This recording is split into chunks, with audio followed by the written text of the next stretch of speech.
অন্তরায় আমার কলিজায়, আমার অন্তরায় আমার কলিজায়।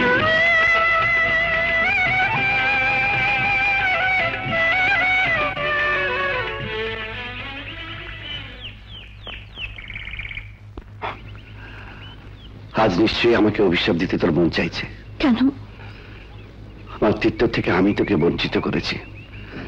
আমার ভালোবাসাকে জয়ী করার জন্যই তো তুই বন্ধ হয়ে এসছিস। মেয়ের আগে স্বামী চাই, তারপর সংসার, তারপরে তো সন্তান। আমার স্বামী সংসার দুই আছে, সন্তান তো কি হয়েছে? এটা কি তোর মনের কথা?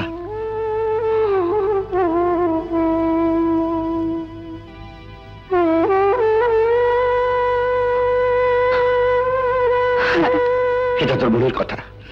এটা যদি তোর মনের কথা হয় তাহলে হেসে হেসে বল, বল হেসে হেসে।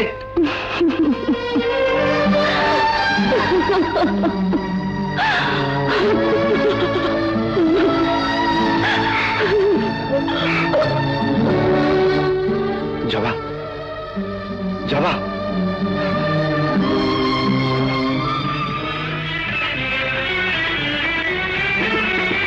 প্রথম যৌবনের বালা আমারে পাইয়া গলা, প্রেম শিখাইয়া গেল ছাইয়া গেল গো, জ্বালাইল যে প্রেম আগুন, জল দিলে তা বাড়ে দ্বিগুণ। এই ওষুধগুলো নিয়ে আসুন, দাম একটু বেশি পড়বে।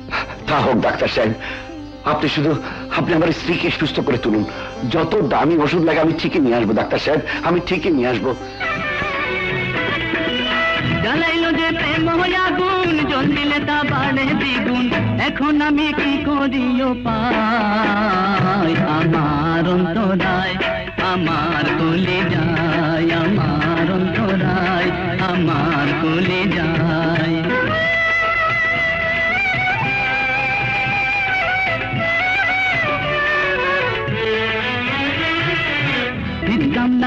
বানাইয়া এক যুগে ভাটা সাজাইয়া, মাঝখানে আগুন জ্বালাইয়া দিল গো, ভেতরে পুড়িয়া সারা মাটি হইয়া যায় আঙ্গারা, ভেতরে পুড়িয়া সারা মাটি হইয়া যায় আঙ্গারা। কেন এমন দশা হইল আমার বেলায়, আমার অন্তরায় আমার কলিজায়, আমার অন্তরায় আমার কলিজায়।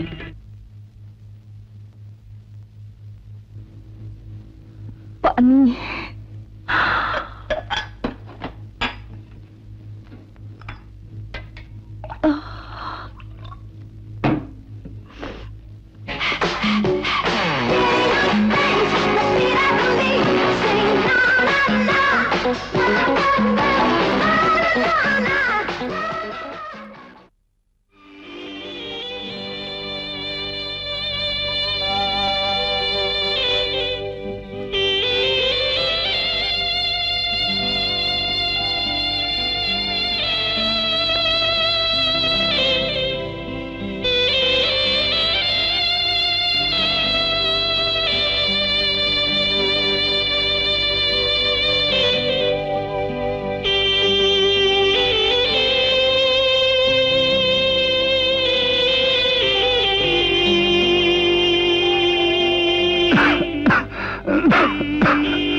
তুই চাল ডাল কোথায় পেলি? কামাই করে এনেছি। তুই তুই কামাই করেছিস? তুমি তো অসুস্থ, তা না হলে আজ খাবে কি? ওরে, এই চামড়াটা গন্ডারের মতো পুরো, তাতে কোনো সন্দেহ নেই। এতে পাবলিকের অপমান সইবে, সন্তানের অপমান সইবে, কিন্তু স্ত্রীর অপমান সইবে না। আমি কি মরে গেছি রে, যে তুই আমাকে কামাই করে খাওয়াবি? অসুস্থ শরীর কোথায় যাচ্ছ? ভয় নেই, আমি মরবো না। মানুষগুলো এত সহজে মরে না রে।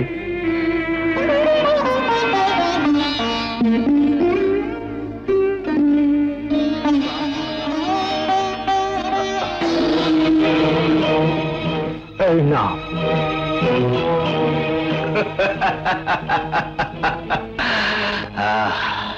চেম্বার অফ কমার্সের প্রেসিডেন্ট সাহেব নাকি?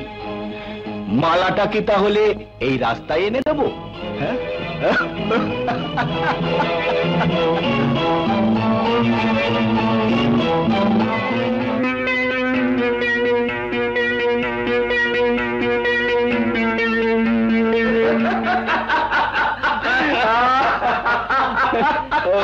বাবা, তোমাকে খুব খুশি খুশি লাগছে। প্রতিদ্বন্দ্বীর পরাজয় দেখলে কার না খুশি হয় মা? ওই সাজ্জাদ হোসেন আছে না, চেম্বার অফ কমার্সের ইলেকশনে আমার সাথে কন্টেস্ট করতে চেয়েছিল, আজ দেখি রাস্তায় রিক্সা চালাচ্ছে। ওই রিক্সা চালকটি হচ্ছে শান্তর বাবা। শান্তর বাবা? হ্যাঁ, শান্তর বাড়ি থেকে বিতাড়িত হয়েছে।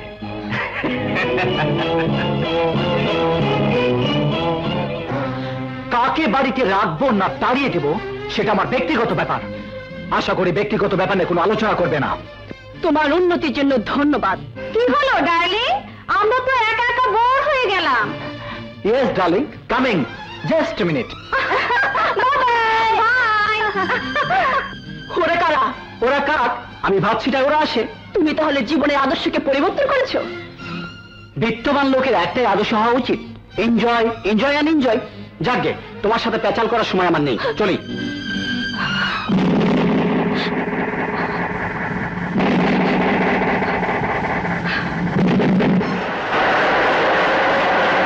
বিত্তবান লোকের একটাই আদর্শ হওয়া উচিত, enjoy, enjoy and enjoy.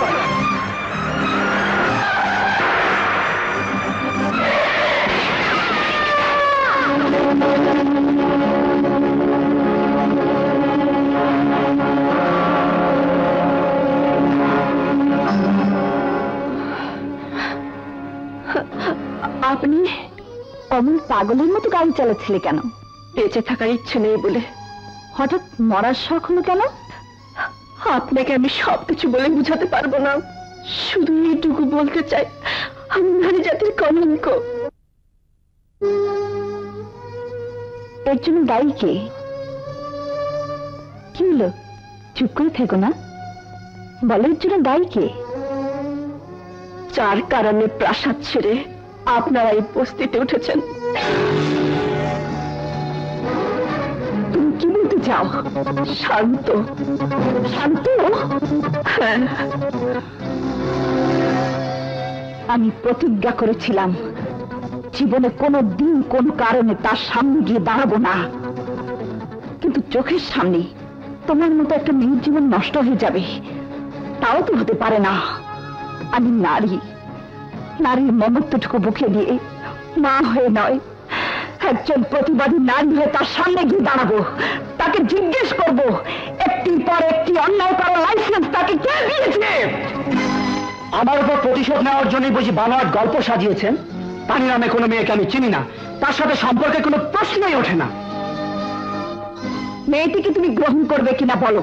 Blackmail করতে এসেছেন? এই মুহূর্তে এখান থেকে চলে যান, নইলে দারোয়ান দিয়ে বের করে দিতে বাধ্য হব। সেটুকুই বাকি আছে, আমি এর শেষটুকু দেখতে চাই। দারোয়ান, বাড়ির ভিতরে আজেবাজে লোক ঢোকে কি করে? গেটের বাইরে বের করে দে।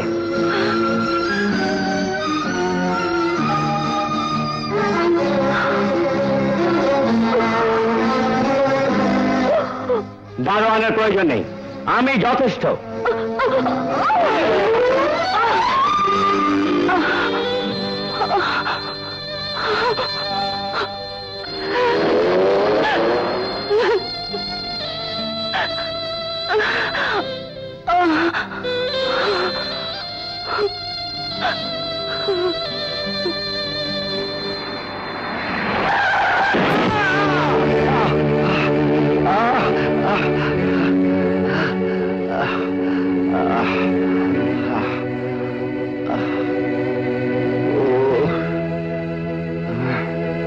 কোন কোনো হাসপাতালে গিয়ে চিকিৎসা করিয়ে নেবেন।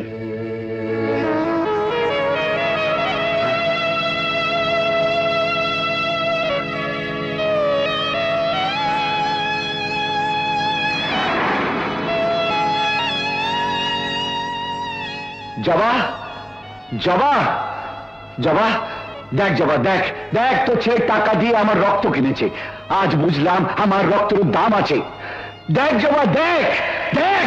সুখের মাঝে দুঃখের রাগিনী, এর নাম জেনেছি জীবন কাহিনী। তোর কপালে রক্ত কেন? কপালের দোষে।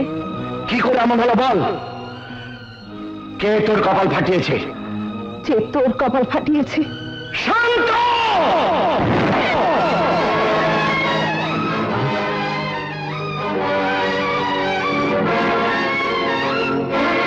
শান্ত সাহেব, এটা আমার স্ত্রীর রক্ত, যা আপনার কারণে ঝরেছে। বলুন এর কি মূল্য দেবেন? কি চান আপনি? একটা জীবন, সামান্য একটা জীবন, যাকে আমরা তেলে পুষে বড় করেছিলাম, যার ভিতরে মনুষ্যত্বের বীজ আছে। হ্যাঁ, তুই তুই সে অমানুষ। আজ আমি তোকে ক্ষমা করব না, কোনো অভিমান বুকে নিয়ে এখান থেকে ফিরে যাব না। আজ আজ আমি তোকে খুন করব।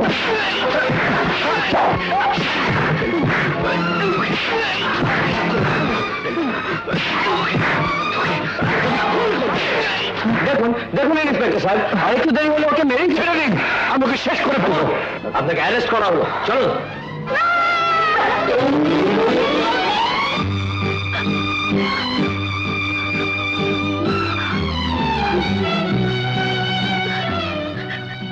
দারোগা সাহেব, দারোগা সাহেব, ওকে ছেড়ে দিন, ওর কোনো দোষ নেই। যাবা, তুই কাঁদছিস কেন? বিচার আমার জেল ফাঁসি যাই হোক, আমার কোনো দুঃখ নেই। দুঃখ শুধু আমার স্ত্রীর রক্ত যে ঝরালো, সেই অকৃতজ্ঞ বেঈমানকে শাস্তি দিতে পারলাম না। চলুন, আপনাদের যা কিছু বলার কোর্টেই বলবেন। কি বললেন? শান্ত এত নিচে নেমে যেতে পারলো? হ্যাঁ, আমি বলবো, কোর্টে মামলার অতীত ইতিহাস সম্পূর্ণ তুলে ধরব। ইওর অনার, এই কেসের সত্যিকার মূল্যায়ন করতে হলে আমাদেরকে ফিরে যেতে হবে আজ থেকে 22 বছর পূর্বের একটি ঘটনাতে। এই শহরের এককালের নামকরা ব্যারিস্টার জাস্টিস রায়হান চৌধুরীর একমাত্র পুত্র, বয়ে যাওয়া বকাটে লম্পট বান্টি চৌধুরী, যিনি বর্তমানে স্ত্রীকে খুন করার দায়ে জেলে আছেন। সেই বান্টি চৌধুরী যেদিন নিজের কুৎসিত লালসা চরিতার্থ করার জন্যে গরিব ঘরের এক পরমা সুন্দরী নিরীহ মহিলাকে মিথ্যে বিয়ের আশ্বাস দিয়েছিলেন, সেদিন থেকে শুরু হয় এই গল্পের। এবং সেই নিরীহ নিরপরাধ মহিলার গর্ভে জন্ম নেয় বান্টি চৌধুরীর ঔরসজাত একমাত্র সন্তান, যিনি আজকের এই কেসের বাদী, জনাব শান্ত চৌধুরী।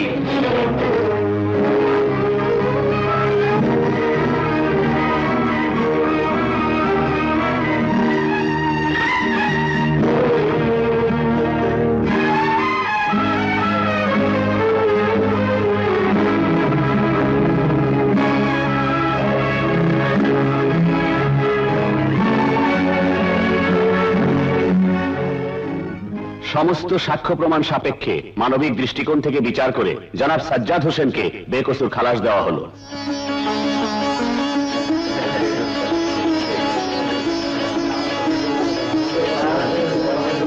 হে, আমি কি করলাম? আমার অপরাধ কি ক্ষমার যোগ্য? কিন্তু ক্ষমা আমাকে তো পেতেই হবে, যে কোনো মূল্যে। মা,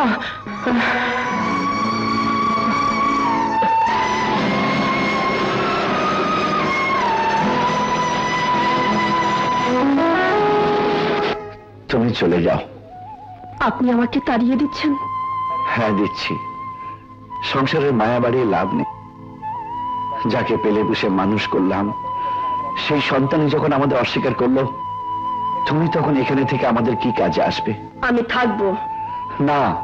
আমি প্রমাণ করে দিতে চাই পৃথিবীর সব সন্তানেরাই প্রতারক নয়।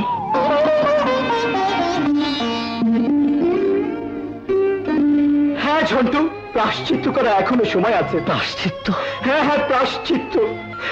বাবা মাকে বাড়ি থেকে বের করে দিয়ে যে অপরাধ করেছে, তার কোনো ক্ষমা নেই। যে কোনো মূল্যে তাদেরকে খুঁজে বের করে ক্ষমা চেয়ে নিতে হবে, কিন্তু এখন তাদেরকে কোথায় খুঁজে পাবি? সম্রাট আকবর তার সন্তানের জন্য নগ্ন পায়ে রাজস্থান মরুভূমির তপ্ত বালু পেরিয়ে মাজারে গিয়েছিলেন, আর আমি কিনা টেকনাফ থেকে তেঁতুলিয়া পর্যন্ত তাদেরকে খুঁজতে পারবো না। আমাকে যে পারতেই হবে বন্ধু, আমাকে যে পারতেই হবে।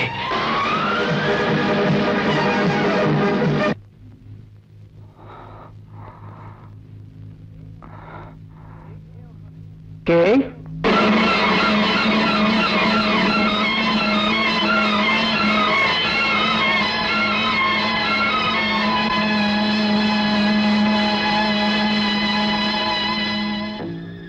তোমার জন্মদাতা পিতা। সেজন্য বোধহয় জন্মই আমার আজন্ম পাপ।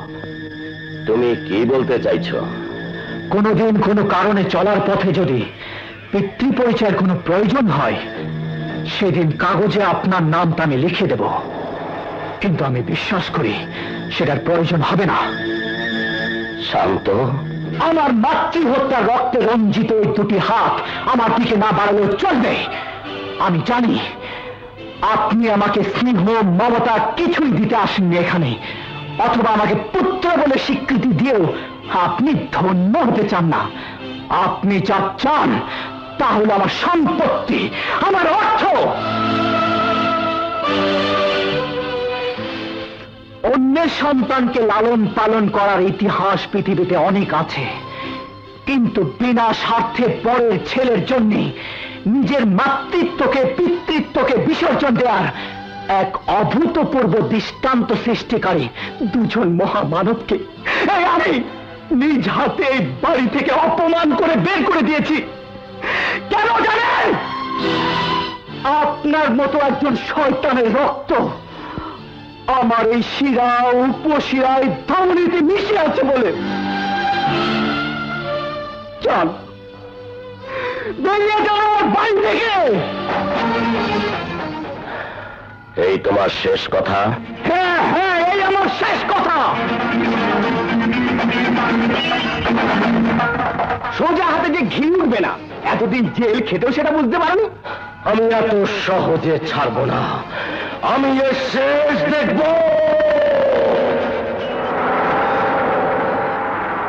মা,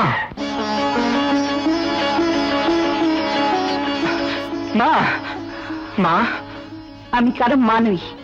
মা হবার যোগ্যতাকে আমি নিজেই গলা টিপে হত্যা করেছি।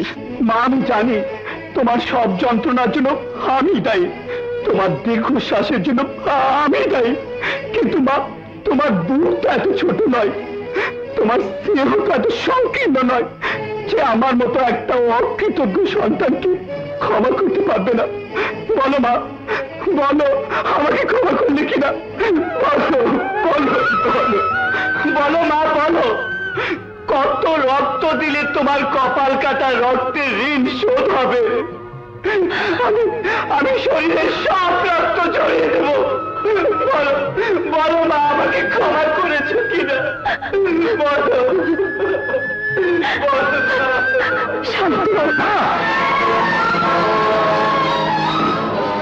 শান্ত সাহেব, সেদিন আপনার রাজপ্রাসাদ থেকে আমাদের তাড়িয়ে দিয়েছিলেন। আমাদের রাজপ্রাসাদ নেই, আছে বস্তির এই কুয়ে ঘর। তবু নিশ্চয়ই আমার বলার অধিকার আছে। আপনি এখান থেকে চলে যান। আমাকে ক্ষমা না করলে আমি কিছুতেই এখান থেকে যাব না। আপনি এখান থেকে চলে যান শান্ত সাহেব।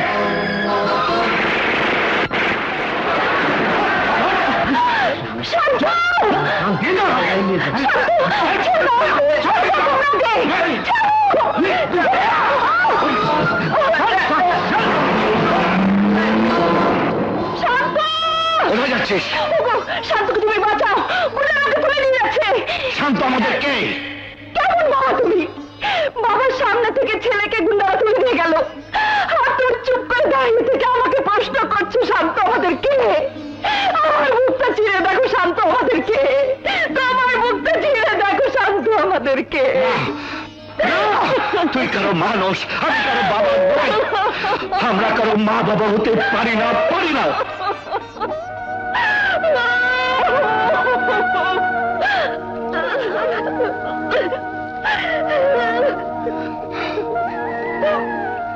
শান্তর জন্য নয়,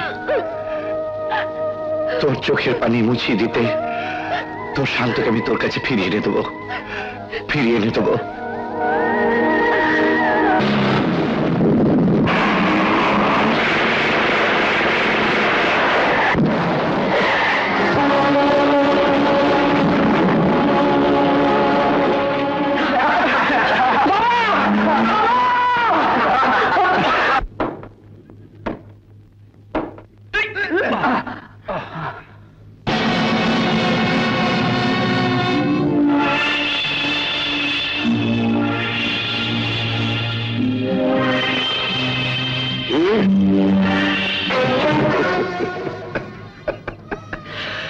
প্রাপ্ত সম্পত্তি আধা আধা বন্টন হবে, এ কথা স্বীকার করার আগে ওকে স্পর্শ করতে পারবেন না। 5%-এর গুন্ডা দাবি করছো 50%। তখন ছিলাম ছোট গুন্ডা, হাইজ্যাক, লুটতারাজ, রাহাজানি, এটাই ছিল আমার প্রফেশন। সেজন্যই আপনার অন্যায় কাজে 5% মালিকানা শর্তে কাজ করেছি। ইতিমধ্যে জেল খেটেছি, ডেন বানিয়েছি, গুন্ডা হিসাবে কুলে উঠেছি। বলুন 50-50? ঠিক আছে।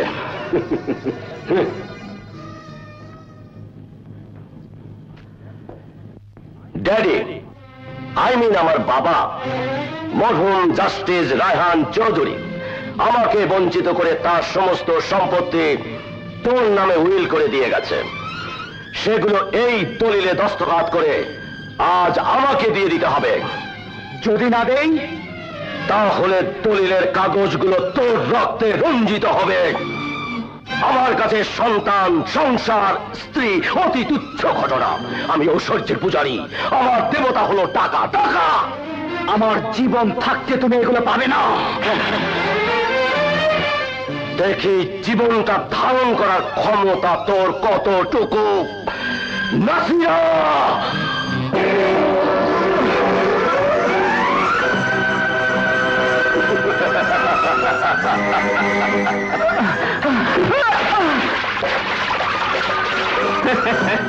শুধু শুধু ওই বেচারাকে কষ্ট দিয়ে কি লাভ? আরে গাছের গোড়া কেটে দিলে আগাটা তো এমনি শুকিয়ে যাবে।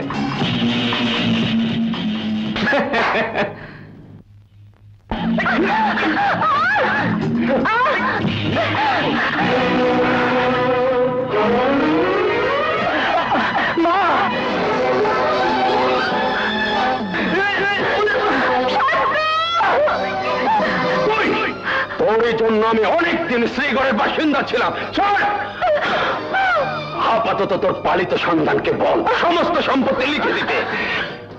ওটার আধা ভাগ দিলে তোকে নিয়ে আমি সংসার পাতবো।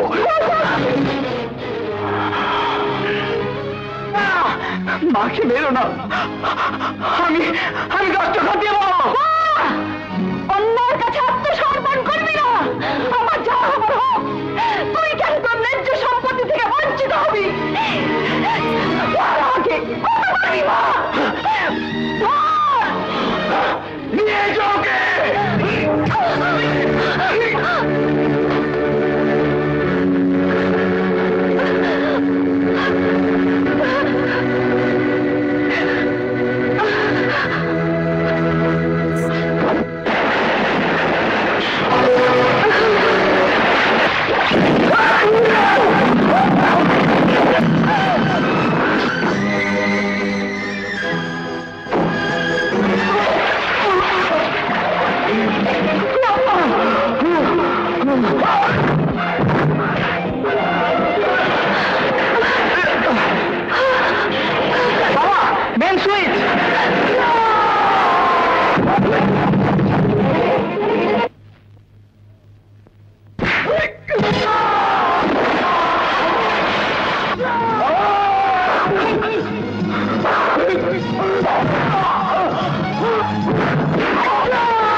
আমার স্ত্রীর গা থেকে যদি আর একটা ফোঁটা রক্ত ঝরে তাহলে এখানে রক্ত গঙ্গা বইয়ে দেবো। বল দলিলে সই করবে কিনা, এক্ষুনি জানে মেরে ফেলবো।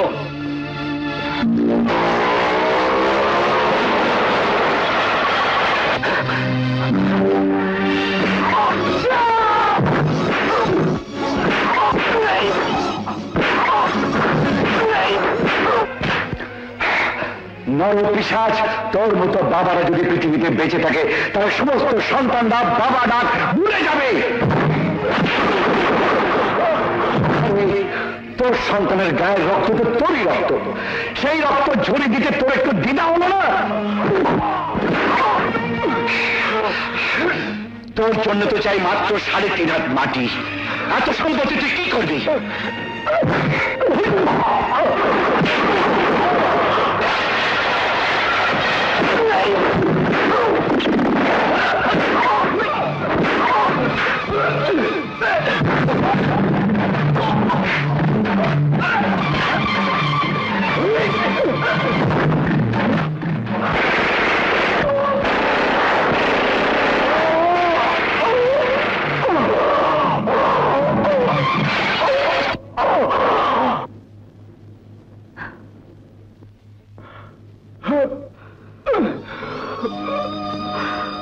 আমি শুধু একটি কথাই বলতে চাই, সম্পত্তির জন্য নিজ পুত্রকে হত্যা করতে এনেছ, কিন্তু মৃত্যুর সময় তুমি কি নিয়ে যাচ্ছ? হাত দুটি চেয়ে দেখো, কিচ্ছু না, কিছুই না।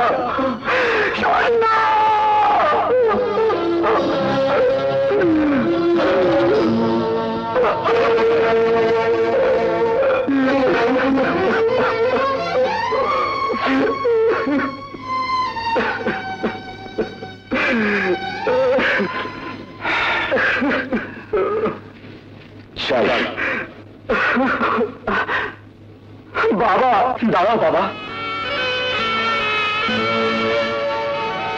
সন্তানের অপরাধের বোঝা যত বড়ই হোক না কেন, পিতার ক্ষমা করার ক্ষমতা তার চাইতেও তো বড়।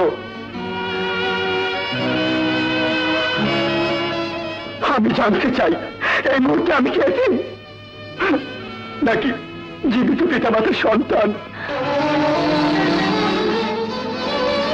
বলো বাবা, বলো। তুমি কিছু বলো। কেন কেন তুই একই ভাবি? কেন তুই একই ভাবি? আমরা কি সব মারা গেছি রে? মারা গেছি, আমরা কি মারা গেছি? শান্ত, আমরা তো মারা যাইনি। তুই কি রেতি ভাবি বাবা? শান্ত, আমার শান্ত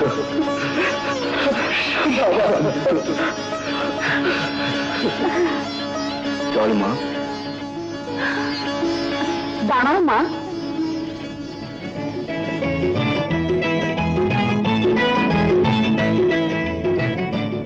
একদিন জানতাম আমরা এক ছেলের বাবা মা, আজ থেকে জানবো আমাদের একটি মেয়েও আছে।